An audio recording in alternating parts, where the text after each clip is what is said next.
Welcome to Dhruv study. Discuss करेंगे आज के मोस्ट इम्पोर्टेंट करंट अफेयर के क्वेश्चन। साथ में जानेंगे जॉब एजुकेशन और आज के दिन की इतिहास के बारे में।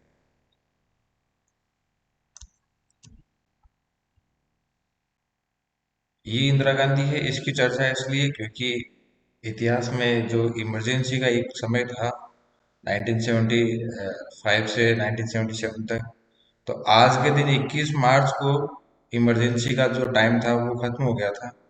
ये है पीएम मोदी और इनके साथ में है मॉरिशस के राष्ट्रपति। हाल ही में मार्च में ये मॉरिशस पीएम मोदी हैं मॉरिशस के दौरे पर गए थे और इन्होंने जो राष्ट्रपति है उनकी पत्नी को बनारस की साड़ी और बिहार के मखाने हैं वो गिफ्ट में दिए थे। इतिहास में आज के दिन 1997 को प्रधानमंत्री इंदिरा गांधी ने 21 महीने बाद आपातकाल समाप्त करने की घोषणा की थी, जिससे देश में लोकतंत्र की बहाली हुई।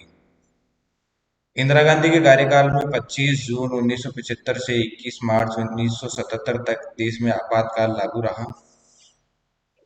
अब जानेंगे आपातकाल लागू रहने के क्या कारण रहे।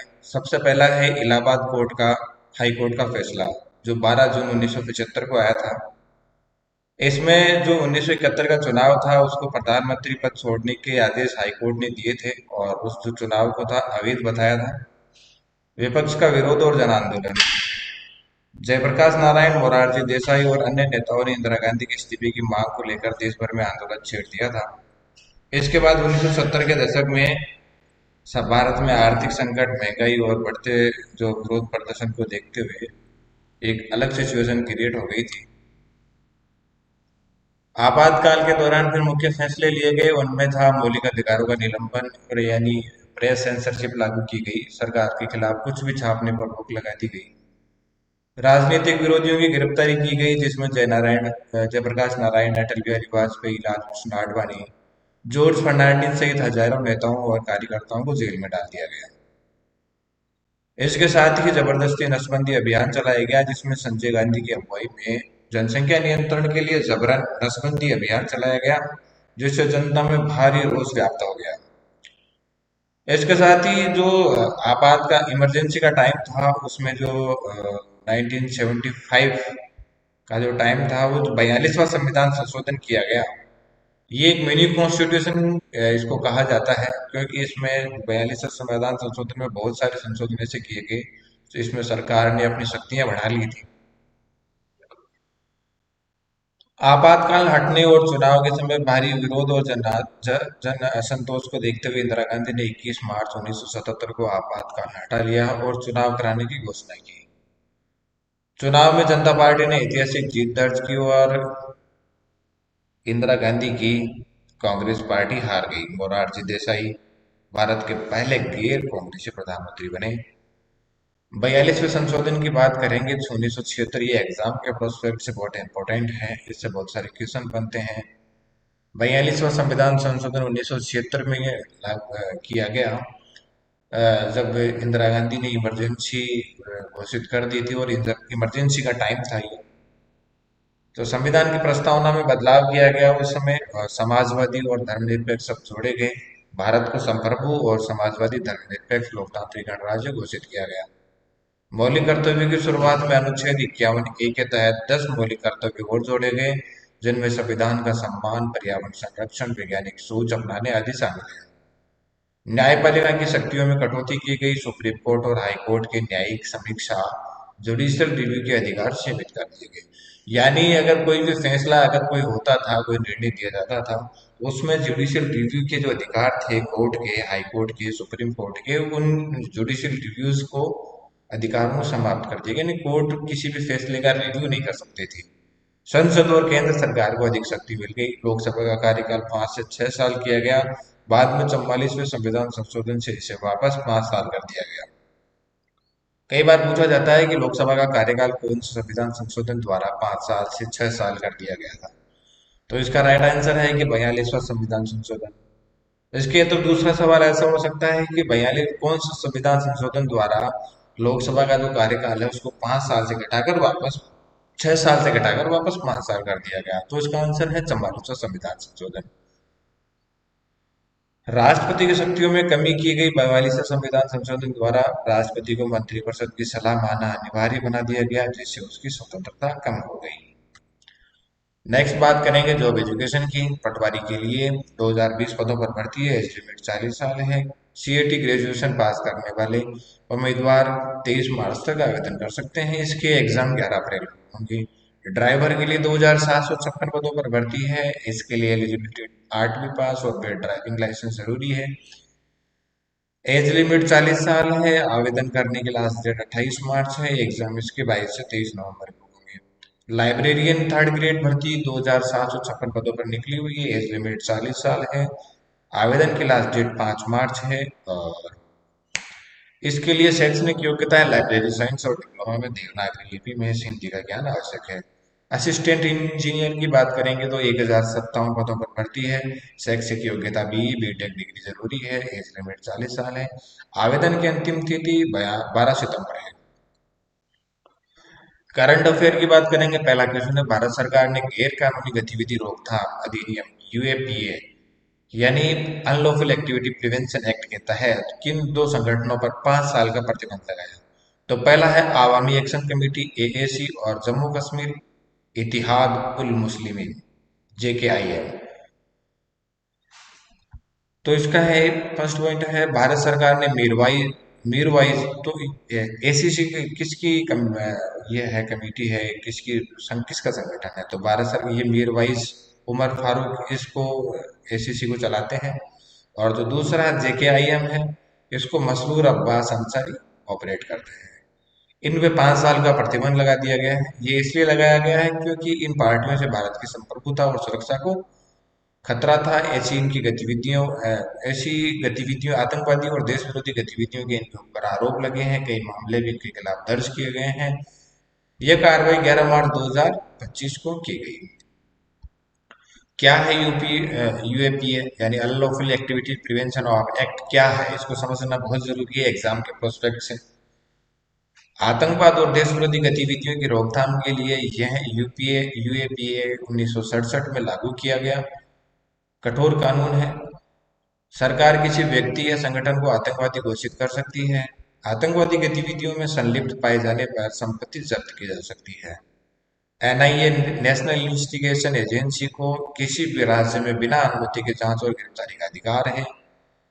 इस अगर किसी को गिरफ्तारी की जाती है आतंकवादी और देश विरोधी गतिविधियों के आरोप में, तो उसको जमानत पाना मुश्किल है। अभियुक्त खुद को निर्दोष साबित करना पड़ता है, क्योंकि इसमें जो खुद को निर्दोष करना का जो भार है वो आरोपी पे ही होता है। 2019 में इसमें संशोधन के बाद व्यक्तिगत स्तर पर आतंकवादी घोषित करने का प्रावधान जोड़ा गया। चार्जशीट दाखिल करने की समय सीमा इसमें 90 दिन से बढ़ाकर 180 दिन की गई। अब कोई भी चीज होती है, कोई भी नियम होता है, तो इसके एक अच्छा पहलू भी होता है, एक बुरा पहलू भी होता है। ये उसके उद्देश्य और प्रावधान है। अगर आलोचना और दुरुपयोग की बात करें तो इसकी भी आलोचना और दुरुपयोग है।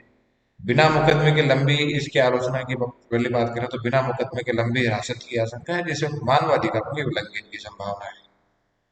दूसरा है पत्रकारों, सामाजिक कार्यकर्ताओं और छात्रों पर भी इस कानून का इस्तेमाल किए जाने के मामले सामने आए। इसका जो मोस्ट इम्पोर्टेंट ये आप उदाहरण देख सकते हैं, महाराष्ट्र के जो पुणे का भीमा कोरेगांव मामला था। ये 1 जनवरी को जो होता है ऐसा, तो वहाँ हुई थी। उसमें एक पत्रकार, एक वकील, कम से कम 5-6 लोगों के ऊपर देश विरोधी आतंकवादी यूएपीए लगाया गया और उनको गिरफ्तार किया गया।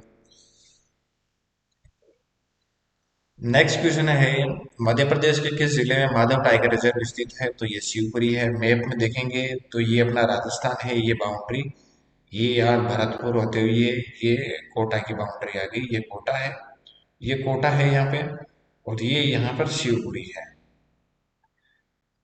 तो ये माधव टाइगर रिजर्व है, यहाँ शिवपुरी में है। ये यहाँ ग्वालियर है। और यहाँ कुल्लू, ये जो पार्क है ये कुल्लू नेशनल पार्क का सेंटर पॉइंट है। जो कुल्लू नेशनल पार्क इधर से इधर तक फैला हुआ है, ये छोटा वाला एरिया, इसको अभी इसमें मर्ज किया गया। तो ये शिवपुरी है, ये मध्य प्रदेश का एरिया आ गया नीचे।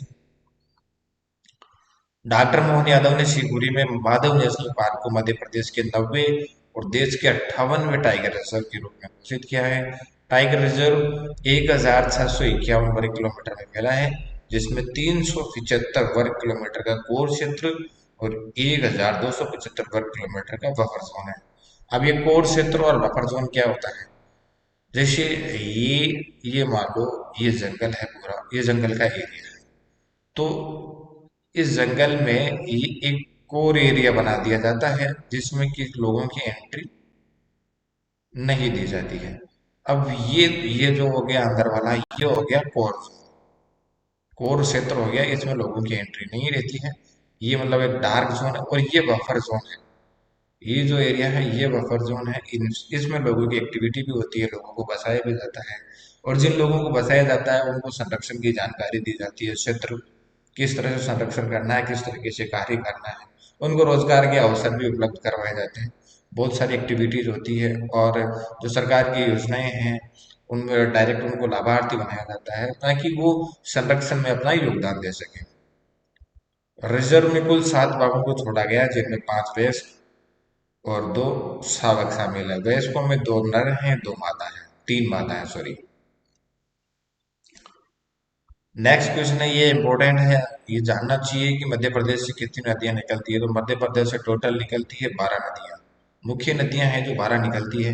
इसमें राजस्थान में एंट्री करने वाली चंबल नदी है, और काली सिंध नदी है, पार्वती नदी है।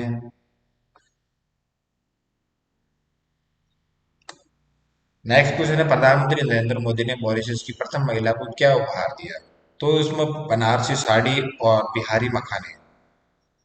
अगर ऑप्शन में बिहारी मखाने पूछा जाता है तो बिहारी मखाने लिखेंगे। अगर बनारसी साड़ी लिखता है, पूछा जाता है, तो बनारसी साड़ी लिखेंगे। और बिहारी मखाने और बनारसी साड़ी दोनों पूछते हैं, तो राइट आंसर बिहारी मखाने और बनारसी साड़ी है। अब बिहारी साड़ी और बनारसी साड़ी और बिहारी मखाने प्रधानमंत्री ने मॉरिशस में जाकर क्यों दिया? नेशनल लेवल पर इन जो प्रोडक्ट को प्रमोट किया है, इसका कारण ये है क्योंकि दोनों जो प्रोडक्ट हैं जीआई टैग हैं। जीआई यानी जियोग्राफिक इंडिकेशन का एक है, जो ये बताता है कि जो जीआई टैग के प्रोडक्ट हैं इनकी एक स्पेशलिटी ये होती है कि ये किसी विशेष क्षेत्र में ही उत्पादित किए जाते हैं। अगर इनको किसी विशेष क्षेत्र में उत्पादित किए जाएंगे तो इनकी जो क्वालिटी है और जो विशेषता है इस क्षेत्र में उत्पादन होने की वजह से ही है। अगर इसको और कहीं करेंगे तो ऐसी विशेषता इसमें नहीं रहेगी। तो ये है मॉरिस। अभी हाल ही में मार्च में प्रधानमंत्री नरेंद्र मोदी मॉरिशस के दौरे पे गए थे, और ये राष्ट्रपति, वहाँ के राष्ट्रपति है धर्मवीर गोकुल, और ये उनकी पत्नी है वृंदा गोकुल।